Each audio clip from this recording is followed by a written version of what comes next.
Hey guys, welcome back to my channel. Today we're making burger buns. If you haven't already, please subscribe to my YouTube channel for good recipes and easy cooks. Let's get started on these beautiful sesame crusted golden burger buns. In a large mixing bowl, add half a cup of milk, 1.5 teaspoons of active dry yeast, some sugar to activate the yeast activities, and then some maybe 6 tablespoons of all-purpose flour or maida and mix it up. Then add 1 egg to this entire mix and let it rest for about 15 to 20 minutes or until you feel like the yeast activity has increased and it looks nice and pudgy, just like this. This needs to be your consistency. Now I've added 1 cup of really fine 00 flour and half a cup of all-purpose maida, a little bit of salt to taste, and I've mixed it. Now it's going to be dry and you need this entire dough to be a nice 75% hydrated dough, and we use milk to hydrate the flour. So just keep kneading it to activate the gluten at this point because you need it to look really smooth and beautiful. All recipes online will tell you to add a ton of oil so that the dough is nice and smooth. But I was trying to be a little calorie conscious and I just wanted to know what it would be like if I reduced my oil content in my dough.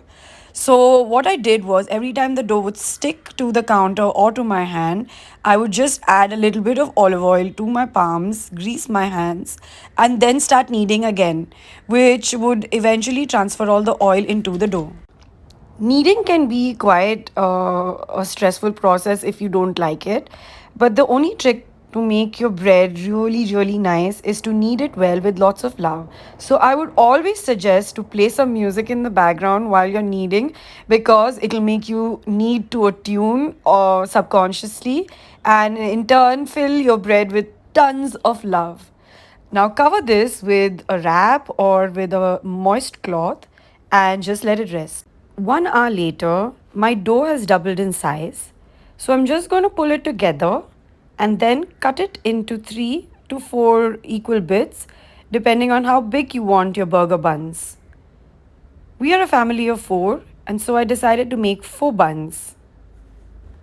Once you've cut your dough up, lightly grease your pan on which you let your dough rest and maybe even bake. But I usually use this as my resting pan. Make sure all your dough bits are the same size. Now with this little pinching and pulling exercise, shape your dough to form like a nice looking ball. It kind of should resemble a mozzarella ball at this point. Use your hands and keep working towards it. This is your final shaping.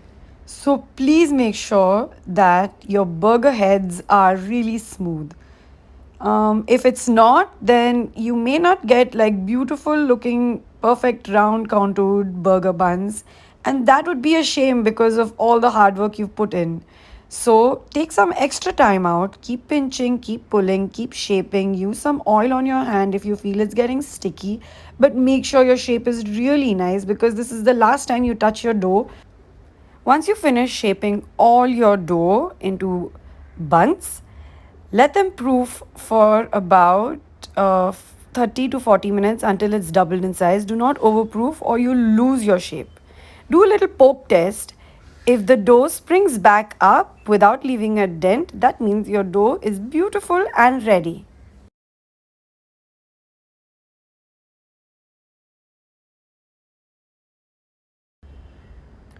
After rest, just give it a little bit of a sesame wash on top and pop it in the oven for 15 minutes.